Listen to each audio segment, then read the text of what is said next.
Hi, this video it's about CCBSA Super user hardware training for Motorola TC55 handheld computer. Normally, a user will receive a device in this fashion. A user will receive a device, this device, which is a TC55, with a charger. This is your charger, and this is how it looks like. Okay, we'll come back to the charger, explaining it further. Now, this is your TC55, as I mentioned, and this it's a universal USB cable and a twin plug. And these are my SIM cards and SD card. All right, then these two, actually USB, universal USB cable and a twin plug, they're actually optional. They don't come with a device. Now, speaking of this device, will actually base our video or our training on a hardware part of it. Hardware part of it, we are talking about the device and its accessories. Accessories, it will be a battery and SIM card and SD card. Now, we'll open the device to check or to see how the battery is fitted. And then to achieve that or to open the device, you need to slide it and then expose the right hand side of the device. You'll see a notch at the bottom, and then try to fit in your nails and pull it to open it. Then the device will be exposed, or the battery will be exposed. And then to take out this battery, you will have to actually press it down and pull it, and this is how you remove it. Then at the back of the device will show a SIM card holder and an SD card holder. This is how they look like. And then here, if you look carefully, we have a serial number of the device in case one may need to log a call in future if you had hardware issues or device issues. So this is your serial number. You'll use your serial number to log a call. Now, to fit SIM card and SD card, this is how you do that. Okay, this is our SIM card. You slide it on the SIM card door, then you close it. Then this is our SD card. You place it on the SD card slot, then you close the door. So this is how you fit all these two together, which is a SIM card and an SD card. And then let's put back the battery. The same way you took it out, it will be the same way you put it back. Okay, you slide it, then you press it. Then you press or you put back the back cover by pressing it against the device. Okay, so this is it. SIM card and SD card, they're installed. Right, then when you look at the device, you'll see that the device has buttons on the left and on the right. Okay, and it has headphone jack on top, which I doubt the CCBSA guys will be using that. But nevertheless, to switch on the device, there's a power button on the top right. This is how it looks like. Okay, you press that and the LED light becomes green. Then that tells you that your device or the battery has power. When it's red, that tells you that you need to charge your device. While we are waiting for this device to boot up or to switch on, we'll discuss these other buttons on the left. We have this button which with the positive side that tells us this is to increase the volume of the device, and the one with the minus sign is to decrease the volume of the device. And then this button here on top left is the button that you'll be using. We call it, normally it's a programmable button. We use this button to scan.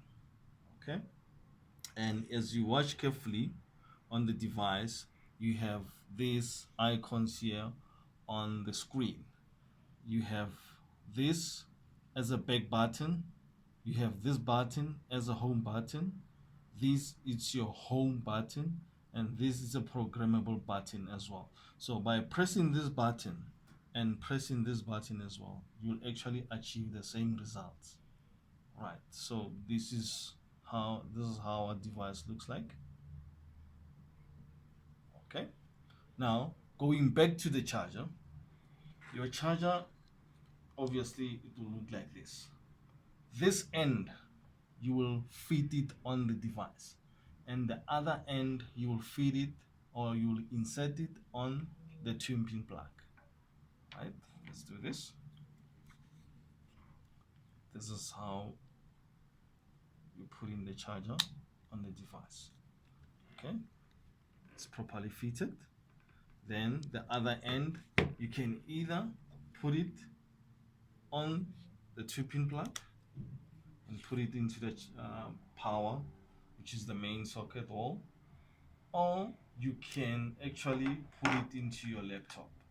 The difference is, by charging the device with a laptop or your PC, you are not actually charging the device. You are keeping the power on the device on the constant power percentage. If maybe your battery is on 20%, it will remain on 20%. It will never actually increase into charging more power into the device.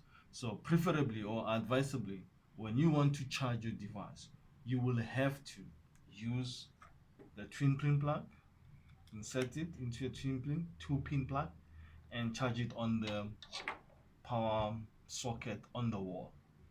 Now, to take out the charger from the device, you pull it on either left or right, and you tilt your device either way, or to the left or to the right hand side. This is how you take out the charger from the device.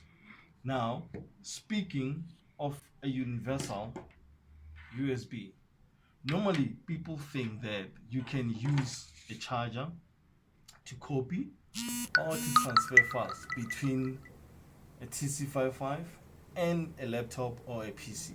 Actually, this cable is mainly for charging, and if you need to copy or to paste or to transfer files from your TC55 to your laptop or vice versa, you'll have to do that by using your USB cable, which I call this a universal one. So this slot on your left, on your right, beneath your power button, it will be your USB slot. You can insert it like that and put it on your laptop or your PC.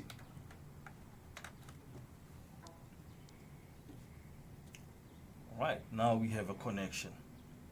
Right, now to use our device after we switch it on, you will have to actually slide the lock screen either left or right, same as you do on your Android phone. So this is basically the same thing, because this as well is an Android device. So let's assume one of these icons, it's your application, or maybe it's not even here, you want to display more programs. You press the middle button that has dots, the round one that has dots. You do that, it displays programs. Let's assume this again, it's your application that you need. Then you tap on the application to actually launch it. And then this is basically how your TC55 training is all about. Okay, and then if you be having issues with your application, the nearest person to contact will be Thabo Ledwaba at CCBSA for application issues. And then for hardware related issues, this is the contact people that you're supposed to be contacting. That will be Zetes help desk. This is a Zetes help desk number, and this is a Zetes service desk email address. For hardware related issues, for application or software related issues, it will be Thabo Ledwaba. Thank you.